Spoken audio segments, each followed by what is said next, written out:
Well, the first thing you have to do is go back and find out why it's happening. There's a lot of money to be made here.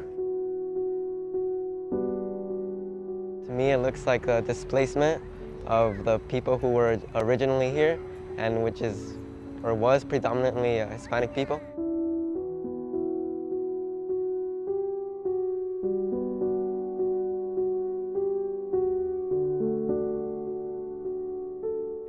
People that used to be able to possibly own a house in Highland Park, there's no way they can now. I definitely feel that gentrification is about neighborhood change, whether that's for better or for worse, and that newcomers come in and others are displaced. So that can give a feeling of a loss of community. Especially if you've lived in the neighborhood for a long period of time and you see businesses close down that you used to go to for a long number of years, or you find out that your neighborhood neighbors are unable to stay in their rental apartment. Usually gentrification is associated with higher income people coming into a neighborhood, and they're driving the prices up. Rents will go up, and that's rents for apartments and for businesses. So that a lot of times residents and businesses will be displaced. But I also know that there's not one community in Highland Park. If you ask residents of Highland Park, what do you like and dislike about your neighborhood? You'll get many different answers. There's no one community. There's many cultures, many different people of many different ages. People have been here for a long time, for a short period of time. So you have to ask, who's making decisions for the community? Is it a small group of elite, affluent people, elected officials, the largest businesses, maybe homeowners over renters? So you have to ask who's not being included in that planning and decision-making process. And that could be people who are English as second language, low-income people, homeless people, youth even, elderly.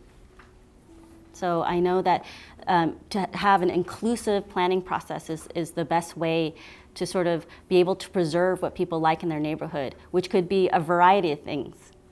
When you ask and try to get those opinions.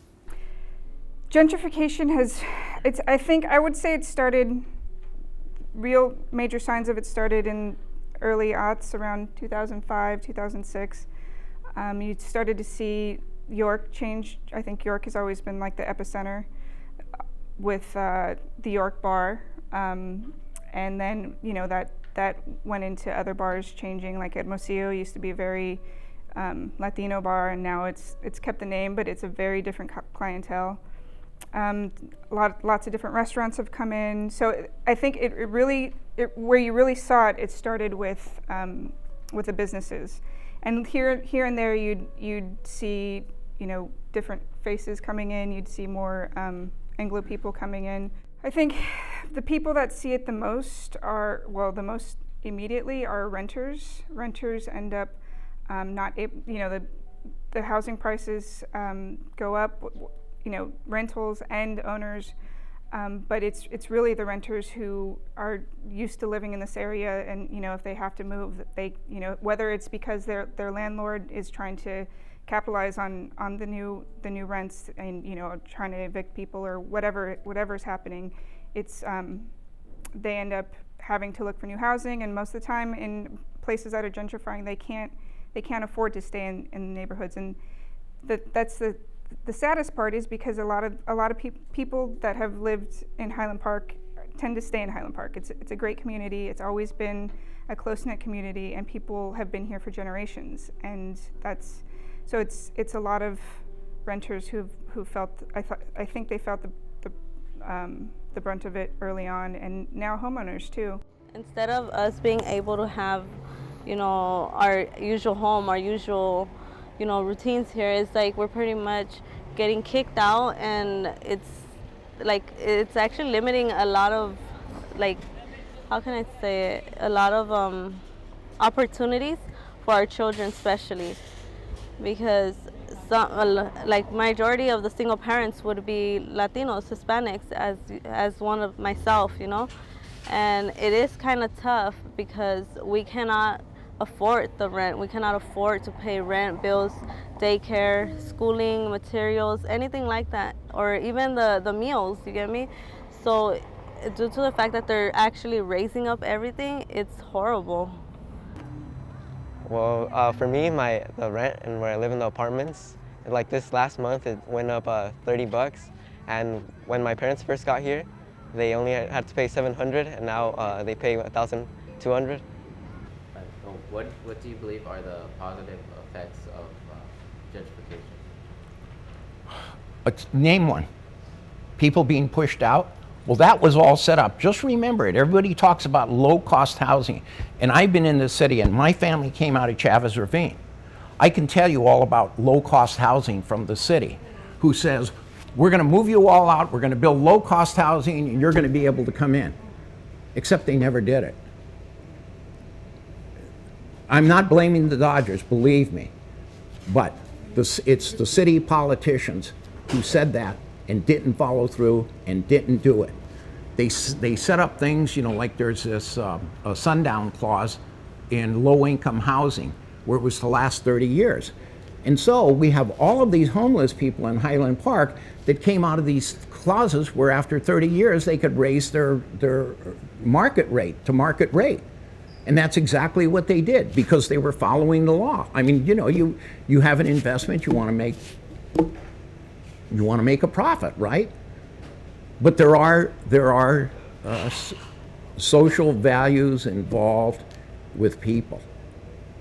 I mean, I'm sorry, it's very, very difficult to push people out and have them live along the river and that type of thing. That's not a good thing. Remember your history.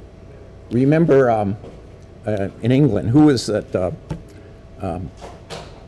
Churchill. He said the quality of a government is judged by how you treat the weakest link of the population. And if you don't take care of the weakest link, we as a society have a problem.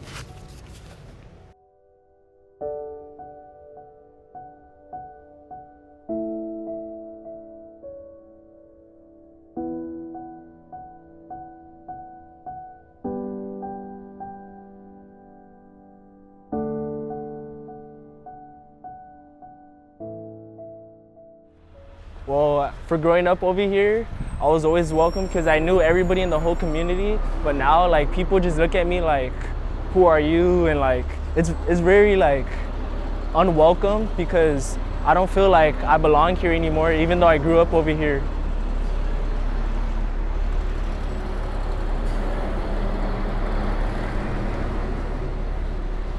This body auto parts always been here. Yeah, same people. This hasn't changed so far.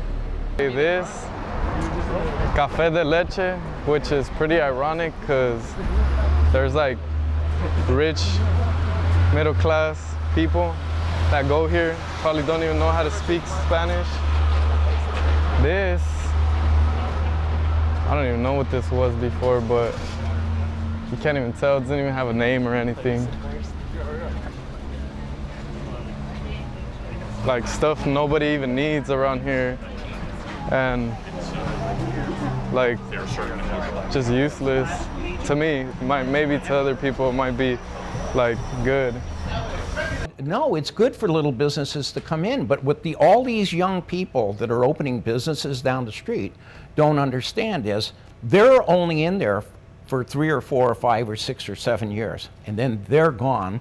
They're going to tear everything down and build 4-story buildings.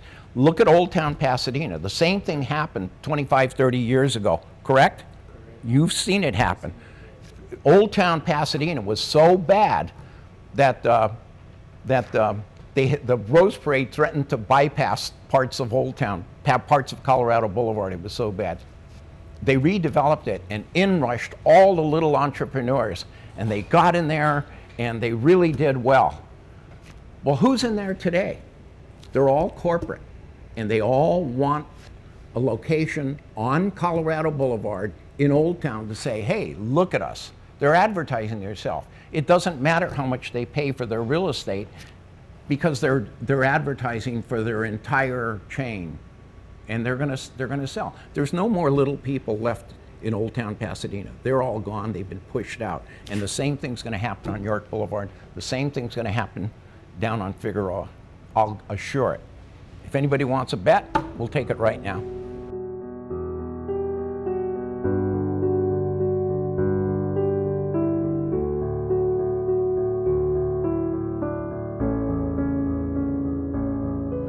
Back then, I mean, even schools, it has changed a lot. The way that now they don't even have a dual language, like they don't teach Spanish, just usually English. And like you go around the streets in Highland Park and you see a lot of vintage stores, a lot of hipsters walking around.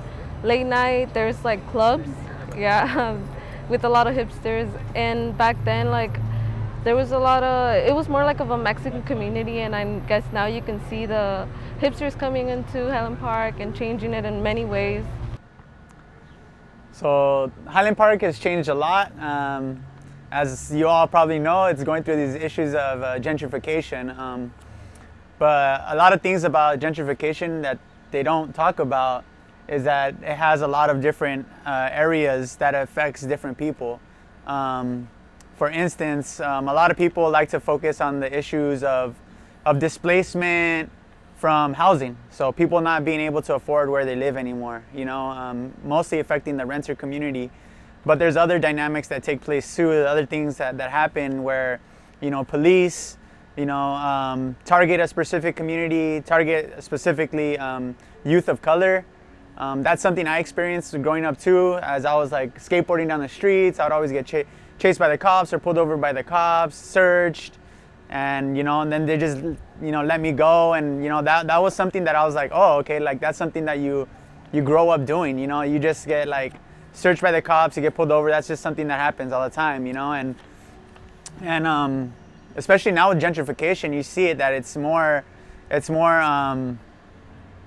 visible when it's going against a certain person that looks a certain way, and the fact that police or law enforcement target people for looking a certain way, that's just another issue with gentrification. It's like, well, who this idea of the police wanting to protect and serve, but who are they really protecting and serving? If they're continuously harassing people, especially youth, around the community.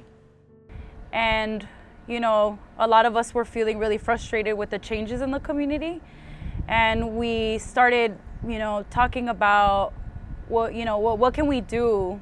How can we release this frustration and bring up these issues that are very valid, that are very real in the community, which is displacement.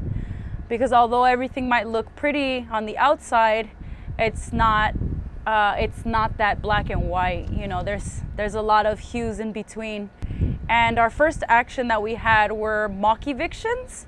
So because we saw that the actual community, the Latino, predominantly Latino migrant community, working class, were being evicted or were getting their rents increased by a lot,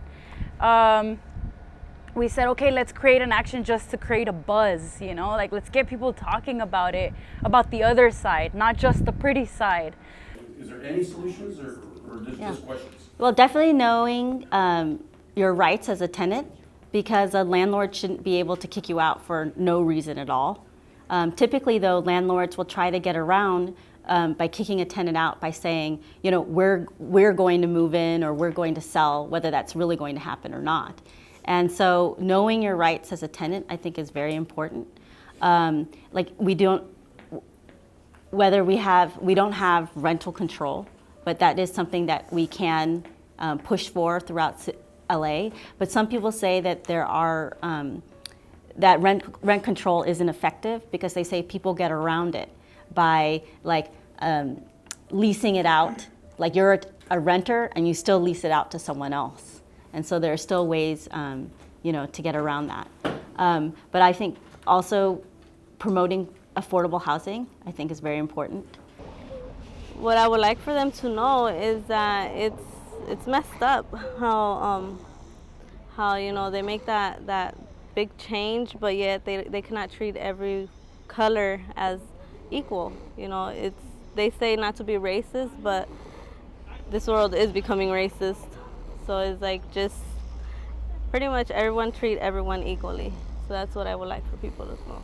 I want people to be aware of what's happening in Highland Park, and I know it's hard, but they have to adapt to everything and the change that's happening. I mean, we can make a change, but I mean, we just have to put our heads together and make the change. I want them to know that gentrification is a like one-way street. It's only negative. There's not really that much positives to it, and it affects the people primarily. It affects the people that were here only in a negative way. It doesn't benefit them.